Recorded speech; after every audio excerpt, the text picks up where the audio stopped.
ವಾಮಂಜೂರಿನ ಅಥವಾ ಮಂಗಳೂರಿನ ಗ್ರಾಮಾಂತರ ಪೊಲೀಸ್ ಇಲಾಖೆ ಒಂದು 48 ಗಂಟೆಗಳಷ್ಟು ಕಾಲ ಯಾವುದೇ ಒಂದು ಘಟನೆ ನಡೆದಿಲ್ಲ ಎಂಬ ರೀತಿಯಲ್ಲಿ ಅವರು ಮುಂದುವರೆದಿದ್ದರು. ಇಲ್ಲಿನ ಜಾತ್ಯತೀತ ಪ್ರೇಮಿಗಳು, ಪ್ರಜಾಪ್ರಭುತ್ವ ಪ್ರೇಮಿಗಳು, ಇಲ್ಲಿನ ಸಂಘಿಗಳ ಅಟ್ಟಹಾಸವನ್ನು ನಿಲ್ಲಿಕ್ಕಾಗಿ ಎಲ್ಲರೂ ಶ್ರಮಿಸಬೇಕು ಅಂತ ಈ ಸಂದರ್ಭದಲ್ಲಿ ಹೇಳಲಿಕ್ಕೆ ಇಷ್ಟಪಡ್ತಾ ಇದ್ದೇನೆ. ಒಂದು ಮುಕ್ತ ಜೀವಿಯನ್ನ ಸಂಘ ಪರಿವಾರದ ಹುಚ್ಚುನಾಯಿಯಂತಹ ಮಾನವೀಯತೆ ಕೆಟ್ಟ ಜಂತುಗಳು ಬಂದು ಕೊಂದು ಹಾಕಿದ್ದಾರೆ.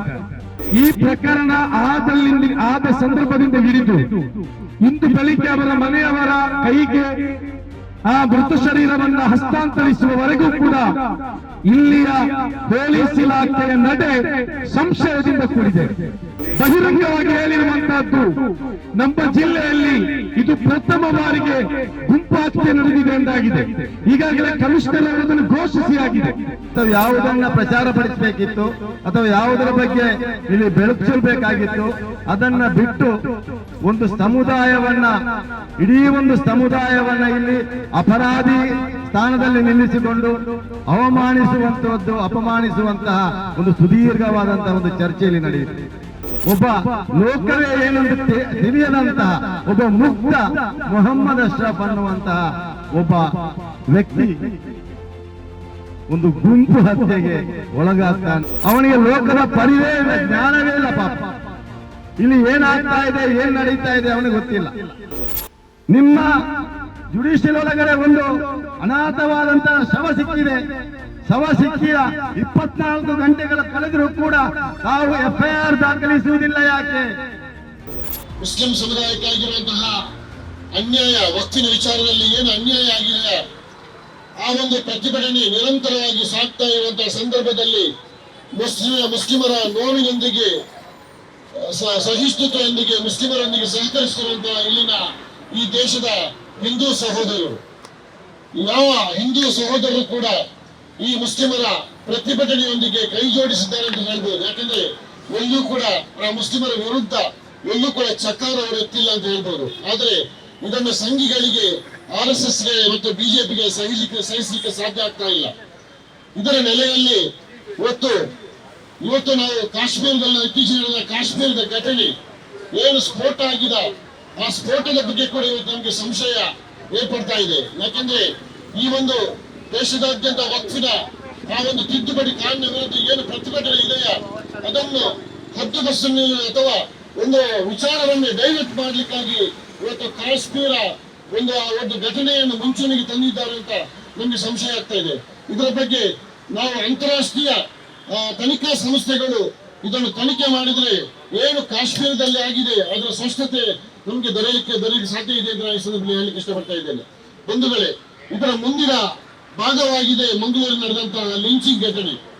ಈ ಲಿಂಚಿಂಗ್ ಘಟನೆ ಬಗ್ಗೆ ಈಗಾಗಲೇ ಅದು ಯಾವ ಊರಿನ, ಉತ್ತರ ಪ್ರದೇಶದ, ಬಿಹಾರದ ಓರ್ವ ಕಾರ್ಮಿಕ ಎಂಬಂತಹ ಒಂದು ಪ್ರಚಾರ ಇತ್ತೀಚೆಗೆ ಆಗಿದ್ದು ಇನ್ನೂವರೆಗೆ ನಡೆದಿತ್ತು. ಆದರೆ ವಾಸ್ತವ ಇಲ್ಲಿನ ತನಿಖಾ ಸಂಸ್ಥೆಗಳು, ಪೊಲೀಸ್ ಅಧಿಕಾರಿಗಳು ಮತ್ತು ಇಲ್ಲಿನ ಸಂಘ ಸಂಸ್ಥೆಗಳು ಅದನ್ನು ತನಿಖೆ ಮಾಡುವಾಗ ಅದು ಕೇರಳದ ಓರ್ವ ಸಹೋದರ, ಅದರಲ್ಲೂ ಮುಸ್ಲಿಂ ಅಶ್ರಫ್ ಎಂಬಂತಹ ಯುವಕನ ಸಾಮೂಹಿಕ ಆ ಒಂದು ಗುಂಪು ಹತ್ಯೆ ನಡೆದಿದೆ ಎಂಬುದು ನಮಗೆಲ್ಲರಿಗೂ ತಿಳಿದ ವಿಚಾರ. ಈ ಒಂದು ಗುಂಪು ಹತ್ಯೆ ನಡೆದ ನಂತರ ಅಲ್ಲಿನ ಪೊಲೀಸ್ ಇಲಾಖೆ, ವಾಮಂಜೂರಿನ ಅಥವಾ ಮಂಗಳೂರಿನ ಗ್ರಾಮಾಂತರ ಪೊಲೀಸ್ ಇಲಾಖೆ ಒಂದು 48 ಗಂಟೆಗಳಷ್ಟು ಕಾಲ ಯಾವುದೇ ಒಂದು ಘಟನೆ ನಡೆದಿಲ್ಲ ಎಂಬ ರೀತಿಯಲ್ಲಿ ಅವರು ಮುಂದುವರೆದಿದ್ದರು. ಆದರೆ ಜನತೆಯ ಒತ್ತಡ, ಸಮಾನ ಮನಸ್ಕ ಸಂಘಟನೆಗಳ ಒತ್ತಡದ ನಂತರ ಎಚ್ಚೆತ್ತುಕೊಂಡಂತಹ ಪೊಲೀಸ್ ಇಲಾಖೆ ಈಗಾಗಲೇ 15ಕ್ಕಿಂತಲೂ ಅಧಿಕ ಆ ಒಂದು ಗೂಂಡಾಗಳನ್ನು ಬಂಧಿಸಿದ್ದಾರೆ. ಇದಕ್ಕಾಗಿ ನಾನು ಪೊಲೀಸ್ ಇಲಾಖೆಯನ್ನು ಅಭಿನಂದಿಸ್ತಾ ಇದ್ದೇನೆ ಈ ಸಂದರ್ಭದಲ್ಲಿ. ಅದೇ ರೀತಿ ನಾವು ಇನ್ನೂ ಕೂಡ ಪೊಲೀಸ್ ಇಲಾಖೆ ನೈಜ ಮುಖ್ಯ ಆರೋಪಿಗಳಾಗಿರುವಂತಹ ಇಲ್ಲಿನ ಶಾಸಕರಾದಂತಹ ಮಂಗಳೂರು ಉತ್ತರ ಶಾಸಕರಾಗಿರುವಂತಹ ಭರತ್ ಶೆಟ್ಟಿ ಅವರ ಬಂಟೆ ಅಂತ ಹೇಳ್ಬಹುದು, ಅಲ್ಲಿನ ಕಾರ್ಪೊರೇಟರ್ ಆ ಒಂದು ಬಲಗೈ ಬಂಟೆ ಅಂತ ಹೇಳ್ಬಹುದು, ಅವರ ಗಂಡ ಆ ಒಂದು ಮುಖ್ಯ ಆರೋಪಿಯಿಂದ ಈಗಾಗಲೇ ಪ್ರಚಾರದಲ್ಲಿದೆ. ಅವರನ್ನು ಕೂಡ ಬಂಧಿಸಬೇಕು ಅಂತ ನಾವು ಕೇಳಲಿಕ್ಕೆ ಇಷ್ಟಪಡ್ತಾ ಇದ್ದೇವೆ. ಮಠದಲ್ಲಿ ಅವರೊಂದಿಗೆ ಜೊತೆಗೂಡಿದವರು ಯಾರೆಲ್ಲ ಇದ್ದಾರಾ, ಈ ಒಂದು ಲಿಂಚಿಂಗ್ ನಲ್ಲಿ, ಈ ಒಂದು ಗುಂಪು ಹತ್ಯೆಯಲ್ಲಿ ಯಾರೆಲ್ಲ ಭಾಗಿಯಾಗಿದ್ದಾರಾ, ಇದು ನಮ್ಮ ದಕ್ಷಿಣ ಕನ್ನಡ ಜಿಲ್ಲೆಗೆ ಒಂದು ಕರಾಳ, ಒಂದು ಈ ದಕ್ಷಿಣ ಕನ್ನಡ ಜಿಲ್ಲೆ ಇವತ್ತು ಶೈಕ್ಷಣಿಕವಾಗಿ ಔದ್ಯೋಗಿಕವಾಗಿ ಮುಂದುವರಿಯುವಂತಹ ಜಿಲ್ಲೆಯಾಗಿದೆ. ಈ ಎಲ್ಲ ಘಟನೆಗಳಿಂದ ಇನ್ನಷ್ಟು ಹಿನ್ನಡೆ ಹೋಗ್ಲಿಕ್ಕೆ ಸಾಧ್ಯತೆ ಇದೆ. ಆದ್ದರಿಂದ ಇಲ್ಲಿನ ಜಾತ್ಯತೀತ ಪ್ರೇಮಿಗಳು, ಪ್ರಜಾಪ್ರಭುತ್ವ ಪ್ರೇಮಿಗಳು, ಇಲ್ಲಿನ ಸಂಘಿಗಳ ಅಟ್ಟಹಾಸವನ್ನು ನಿಲ್ಲಿಕ್ಕಾಗಿ ಎಲ್ಲರೂ ಶ್ರಮಿಸಬೇಕು ಅಂತ ಈ ಸಂದರ್ಭದಲ್ಲಿ ಹೇಳಲಿಕ್ಕೆ ಇಷ್ಟಪಡ್ತಾ ಇದ್ದೇನೆ. ಬೆಚ್ಚಿ ಬೀಳುವಂತಹ ಇಡೀ ದೇಶದ ಮುಂದೆ ತಲೆ ತಗ್ಗಿಸುವಂತಹ ಒಂದು ಕುಕೃತ್ಯ ಯುಪಿಯಲ್ಲಿ, ಬಿಹಾರ, ಜಾರ್ಖಂಡ್ ನಂತಹ ರಾಜ್ಯಗಳಲ್ಲಿ ಸಂಘ ಪರಿವಾರ ಹಲವು ಕಾಲಗಳಿಂದ ನಡೆಸ್ತಾ ಬರ್ತಾ ಇರುವಂತಹ ಗುಂಪು ಹತ್ಯೆ ಏನಿದೆ ಅದರ ಮುಂದುವರಿದ ಒಂದು ಸ್ವರೂಪ ಈ ಒಂದು ಜಿಲ್ಲೆಯ ಮಂಗಳೂರಿನ ಕುಡುಪುವಿನಲ್ಲಿ ನಡೆದಿದೆ. ಇದೀಗ ಮತ್ತೊಂದು ಘಟನೆ, ಒಬ್ಬ ಮುಗ್ಧ ಜೀವಿ ಏನು ವೇಸ್ಟ್ಗಳಂತಹ ಸ್ಕ್ರಾಪ್ ಗಳನ್ನ ಹೆಕ್ಕಿಕೊಂಡು ಅದನ್ನ ಅಲ್ಲೇ ಇರುವಂತಹ ಅಂಗಡಿಗಳಿಗೆ ಮಾರಿಕೊಂಡು ಅಲ್ಲೇ ತಿಂದು ಉಂಡು ಬದುಕ್ತಾ ಇರುವಂತಹ ಒಂದು ಮುಗ್ಧ ಜೀವಿಯನ್ನ ಸಂಘ ಪರಿವಾರದ ಹುಚ್ಚುನಾಯಿಯಂತಹ ಮಾನವೀಯತೆ ಕೆಟ್ಟ ಜಂತುಗಳು ಬಂದು ಕೊಂದು ಹಾಕಿದ್ದಾರೆ. ಇದು ಕೊಂದು ಹಾಕಿ ಸುಮಾರು 24 ಗಂಟೆಗಳ ನಂತರವಾಗಿದೆ.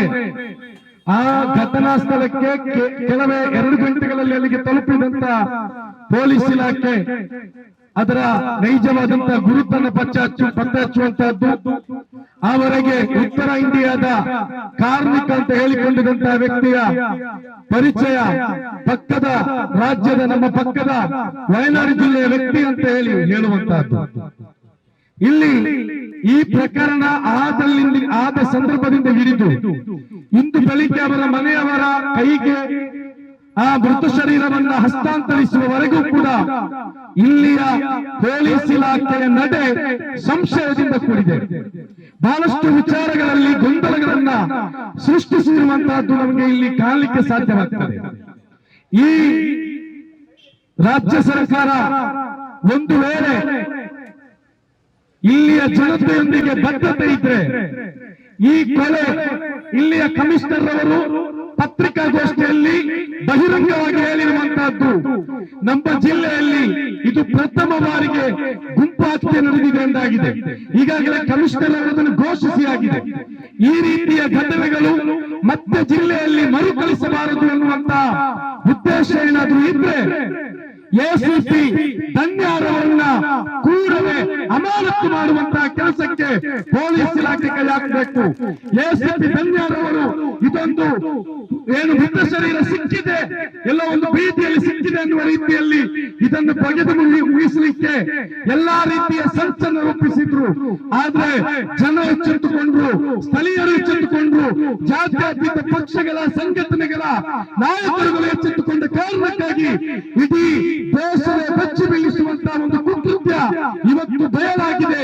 ಒಬ್ಬ ಅಮಾಯಕನ ಕೊಲೆಯಲ್ಲಿ ನಡೆದಿದೆ. ಆದರೆ ಇಲ್ಲಿನ ಪರಮೇಶ್ವರ್ ಅವರು ಹೇಳ್ತಾ ಇದ್ದಾರೆ, ಯಾವುದೋ ರಾಷ್ಟ್ರಕ್ಕೆ ಜೈಕಾರ ಹಾಕಿದ್ದಾರೆ, ಆ ಕಾರಣಕ್ಕಾಗಿ ಈ ಕೊಲೆ ನಡೆದಿದೆ ಅನ್ನುವ ರೀತಿಯಲ್ಲಿ ಒಬ್ಬ ಗೃಹ ಸಚಿವ ಬೇಜವಾಬ್ದಾರಿಯ ಹೇಳಿಕೆಯನ್ನ ಮಾಧ್ಯಮಗಳ ಮುಂದೆ ಹೇಳ್ತಾ ಇದ್ದಾರೆ. ಒಂದು ರಾಷ್ಟ್ರಕ್ಕೆ ಜೈಕಾರ ಹಾಕುವುದು ಈ ದೇಶದ ಸಂವಿಧಾನದ ಪ್ರಕಾರ, ಈ ದೇಶದ ಕಾನೂನಿನ ಪ್ರಕಾರ ಯಾವುದೇ ತಪ್ಪಿಲ್ಲ.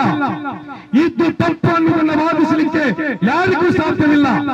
ಆದರೆ ಒಂದು ದೇಶದ ವಿರುದ್ಧ, ಒಂದು ದೇಶದ ಪರವಾಗಿ ಮಾತನಾಡಿದರೆ ಈ 2014ರ ಸರ್ಕಾರ ಬಂದ ನಂತರ ಹಲವು ಜನಗಳ ಮೇಲೆ ದೇಶದ್ರೋಹ ಪ್ರಕರಣವನ್ನು ದಾಖಲಿಸಲಾಗಿದೆ. ಒಂದು ವೇಳೆ ಆ ರೀತಿ ಒಬ್ಬ ದೇಶದ್ರೋಹ ಪ್ರಕರಣವನ್ನು ಇಲ್ಲಿ ಮಾಡಿದ್ದಾನೆ ಅಂದುಕೊಳ್ಳಿ, ಅಥವಾ ಒಬ್ಬ ಜೈಕಾರ ಹಾಕಿದ್ದ ಅಂದುಕೊಳ್ಳಿ, ಅವರನ್ನ ಕೊಲ್ಲುವಂತಹ ಲೈಸೆನ್ಸ್ ಅನ್ನ ಈ ದೇಶದ ಯಾರಿಗೂ ಕೂಡ ಇಲ್ಲಿ ವ್ಯವಸ್ಥೆ ಆಗ್ಲಿ, ಕಾನೂನಾಗ್ಲಿ, ಸಂವಿಧಾನವಾಗ್ಲಿ ನೀಗಿಲ್ಲ ಅನ್ನೋದನ್ನು ಅರ್ಥ ಮಾಡಿಕೊಳ್ಬೇಕು ಗೃಹ ಸಚಿವರು. ಸಿದ್ದರಾಮಯ್ಯರವರೇ, ಒಂದು ವೇಳೆ ಕರ್ನಾಟಕದಲ್ಲಿ ನಿಮ್ಮ ಸರ್ಕಾರ ಇದೆ ಎಂದಾದ್ರೆ ನೀವು ಈ ವಿಚಾರದಲ್ಲಿ ಬದ್ಧತೆಯನ್ನ ಪ್ರದರ್ಶನ ಮಾಡಬೇಕು. ಕೂಡಲೇ ಒಂದು ತನಿಖಾ ಸಂಸ್ಥೆಯನ್ನ, ನಿವೃತ್ತ ನ್ಯಾಯಾಧೀಶರ ನೇತೃತ್ವದ ಒಂದು ತನಿಖಾ ಸಂಸ್ಥೆಯನ್ನ ಈ ವಿಚಾರದಲ್ಲಿ ನೀವು ಕೂಡಲೇ ನೇಮಿಸಬೇಕು. ಆ ಕುಟುಂಬ ಕುಟುಂಬಕ್ಕೆ ಸೂಕ್ತವಾದಂತಹ ನ್ಯಾಯವನ್ನು ದೊರಕಿಸಿಕೊಡ್ಲಿಕ್ಕೆ, ಆ ಕುಟುಂಬದ ಜೊತೆಗೆ ನಿಲ್ಲಲಿಕ್ಕೆ ಸರ್ಕಾರಕ್ಕೆ ತಯಾರಾಗಬೇಕು. ದುರಾದೃಷ್ಟ ಏನಪ್ಪಾ ಅಂತ ಹೇಳಿದ್ರೆ, ಆ ಒಂದು ಘಟನೆ, ಆ ಒಂದು ಮಾರಣ ಹೋಮ ಯಾವುದೇ ಒಬ್ಬ ಮನುಷ್ಯ ಅದನ್ನ ಒಪ್ಪುಕೊಳ್ಳುವಂತದ್ದಲ್ಲ. ಅದನ್ನ ಈ ರಾಷ್ಟ್ರದ ಎಲ್ಲಾ ಜಾತಿ ಜನಾಂಗದವರು, ಎಲ್ಲಾ ಧರ್ಮದವರು ಕೂಡ ಅದನ್ನ ಖಂಡಿಸಿದ್ದಾರೆ. ದುರಾದೃಷ್ಟ ಏನಪ್ಪಾ ಅಂತ ಹೇಳಿದ್ರೆ, ಅಲ್ಲಿ ಯಾವುದನ್ನ ಬಿಂಬಿಸಬೇಕಿತ್ತು ಅಥವಾ ಯಾವುದನ್ನ ಪ್ರಚಾರ ಪಡಿಸಬೇಕಿತ್ತು ಅಥವಾ ಯಾವುದರ ಬಗ್ಗೆ ಇಲ್ಲಿ ಬೆಳಕು ಚೆಲ್ಲಬೇಕಾಗಿತ್ತು, ಅದನ್ನ ಬಿಟ್ಟು ಒಂದು ಸಮುದಾಯವನ್ನ, ಇಡೀ ಒಂದು ಸಮುದಾಯವನ್ನ ಇಲ್ಲಿ ಅಪರಾಧಿ ಸ್ಥಾನದಲ್ಲಿ ನಿಲ್ಲಿಸಿಕೊಂಡು ಅಪಮಾನಿಸುವಂತಹ ಒಂದು ಸುದೀರ್ಘವಾದಂತಹ ಒಂದು ಚರ್ಚೆಯಲ್ಲಿ ನಡೆಯುತ್ತೆ. ಕೆಲವೊಂದು ಮಾಧ್ಯಮಗಳ ಮುಖಾಂತರ, ಕೆಲವೊಂದು ಸಂಘ ಪರಿವಾರದ ನಾಯಕರುಗಳ ಮುಖಾಂತರ ಒಂದು ಸಮುದಾಯವನ್ನು ತುಚ್ಛವಾಗಿ ನೋಡುವಂತಹ ಒಂದು ಪ್ರಮೇಯ ಇಲ್ಲಿ ನಡೆಯುತ್ತೆ. ಎಲ್ಲಿಯವರೆಗೆ ಅಂತ ಹೇಳಿದ್ರೆ, ಈ ದಕ್ಷಿಣ ಕನ್ನಡ ಜಿಲ್ಲೆಯನ್ನು ಸೇರಿದಂತೆ ಬಹಳಷ್ಟು ಕಡೆಗಳಲ್ಲಿ ಪ್ರಚೋದನಕಾರಿಯಾದಂತಹ ಭಾಷಣಗಳು ನಡೆದವು. ಯಾವುದೇ ವ್ಯವಸ್ಥೆಗಳು ಇದನ್ನ ತಡೆಯಲಿಲ್ಲ, ಪ್ರಶ್ನೆ ಮಾಡಲಿಲ್ಲ.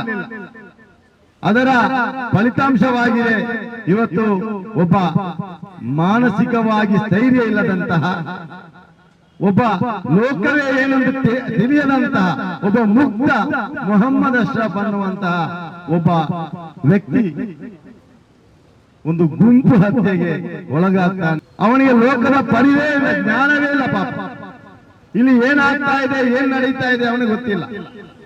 ಅಂತಹ ಒಬ್ಬ ವ್ಯಕ್ತಿಯನ್ನ ಅಮಾನವೀಯವಾಗಿ ತನ್ನೆಲ್ಲ ಬಟ್ಟೆಗಳನ್ನು ಬಿಚ್ಚಿಕೊಂಡು ಮರ್ಮಾಂಗಕ್ಕೆ ಹೊಡೆದುಕೊಂಡು ಅವನ ಬಾಯಿಯ ಒಳಗಡೆ ಮಣ್ಣನ್ನು ಹಾಕಿ ತಮಗೆ ಯಾವ ರೀತಿಯಲ್ಲಿ ತೋರಿಸ್ತದೋ, ಯಾರಿಗೆ ಯಾವ ರೀತಿಯಲ್ಲಿ ಖುಷಿ ಕೊಡ್ತದೋ ಅದನ್ನೆಲ್ಲವನ್ನು ಅನುಭವಿಸಿಕೊಂಡು ಅವನನ್ನ ಚಿತ್ರಹಿಂಸೆ ಮಾಡಿಕೊಂಡು ಕೊಂದರು. ನಾನು ನೇರವಾಗಿ ಹೇಳ್ತಾ ಇರ್ತಕ್ಕಂಥದ್ದು, ಆ ವ್ಯಾಪ್ತಿಗೆ ಬರ್ತಕ್ಕಂತಹ ACP ಧನ್ಯಾನಾಯಕರವರನ್ನ, ಆ ಜುಡಿಷಿಯಲ್ಗೆ ಬರ್ತಕ್ಕಂತಹ ಇನ್ಸ್ಪೆಕ್ಟರ್ ಶಿವಕುಮಾರ್ ಆಳ್ಕೆ ಅವರನ್ನ, ನಿಮ್ಮ ಜುಡಿಷಿಯಲ್ ಒಳಗಡೆ ಒಂದು ಅನಾಥವಾದಂತಹ ಶವ ಸಿಕ್ಕಿದೆ, ಶವ ಸಿಕ್ಕಿದ 24 ಗಂಟೆಗಳ ಕಳೆದರೂ ಕೂಡ ತಾವು FIR ದಾಖಲಿಸುವುದಿಲ್ಲ ಯಾಕೆ? ಅಥವಾ ನೀವು ಯಾವ ನೈತಿಕತೆಯನ್ನು ಇಟ್ಟುಕೊಂಡು ಇಲ್ಲಿ ಕೆಲಸ ಮಾಡ್ತೀರಿ? ನಾನು ಇಲ್ಲಿರ್ತಕ್ಕಂತಹ ಶಾಸಕರುಗಳನ್ನ, ಇಲ್ಲಿರ್ತಕ್ಕಂಥ ಆಡಳಿತ ಪಕ್ಷವನ್ನ, ಇಲ್ಲಿರ್ತಕ್ಕಂಥ ಉಸ್ತುವಾರಿ ಸಚಿವರನ್ನ ನಾನು ಒತ್ತಾಯ ಮಾಡುವಂತಹದ್ದು, 7 ದಿನಗಳ ಒಳಗಾಗಿ ಈ 3 ಅಧಿಕಾರಿಗಳು ಇಲ್ಲಿಂದ ಎತ್ತಂಗಡಿ ಮಾಡಬೇಕು.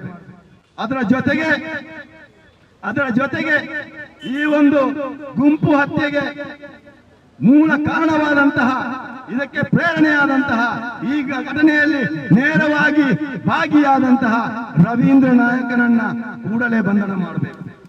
ಗುಂಪು ಹತ್ಯೆಗೆ ಬಲಿಯಾದಂತಹ ಆ ಮುಗ್ಧ ಅಶ್ರಾಫಿಗೆ ಒಬ್ಬ ವಯೋವೃದ್ಧದ ತಾಯಿ ಇದ್ದ. ಆ ತಾಯಿಯ ಆಸೆಗೆ ಈ ಸರ್ಕಾರ ಬದ್ಧವಾಗಿದೆ. ಅವರಿಗೆ ಸೂಕ್ತವಾದಂತಹ ಪರಿಹಾರವನ್ನ ಘೋಷಣೆ ಮಾಡಿ ಅವರಿಗೆ ತಲುಪಿಸುವಂತಹ ಜವಾಬ್ದಾರಿಯನ್ನ ಕರ್ನಾಟಕ ಸರ್ಕಾರ ತೆಗೆಯಬೇಕು ಅನ್ನುವಂತಹ ಒತ್ತಾಯದೊಂದಿಗೆ ಇಂತಹ ಗುಂಪು ಹತ್ಯೆಗಳು ಇನ್ನು ಮುಂದಕ್ಕೆ ಈ ಜಿಲ್ಲೆಯಲ್ಲಿ, ಈ ನಾಡಿನಲ್ಲಿ ನಡೆಯಬಾರದು ಅಂತಹ ಒಂದು ಸಂದೇಶ ಕೊಡುವಂತಹ ಒಂದು ಕಾನೂನು ಕ್ರಮವನ್ನ ಇಲಾಖೆ ಮತ್ತು ಈ ರಾಜ್ಯ ಸರ್ಕಾರ ತೆಗೆಯಬೇಕು. ಅದಕ್ಕೆ ಬೇಕಾಗಿ ಸದಾ SDPI ತಮ್ಮ ಜೊತೆ ಇರ್ತದೆ ಮತ್ತು ಇಂತಹ ಅನ್ಯಾಯಗಳು, ಅಕ್ರಮಗಳು ನಡೆದರೆ ಇದರ ವಿರುದ್ಧವಾಗಿ ಯಾವ ಹಂತದಲ್ಲಾದರೂ ಕೂಡ SDPI ಹೋರಾಟ ಮಾಡ್ತದೆ ಅನ್ನುವಂತಹ ಸಂದೇಶವನ್ನು ನೀಡುತ್ತಾ ಅವಕಾಶಕ್ಕಾಗಿ ವಂದಿಸುತ್ತಾ ನನ್ನ ಮಾತಿಗೆ ವಿರಾಮ ಮಾಡ್ತಾ ಇದ್ದೇನೆ.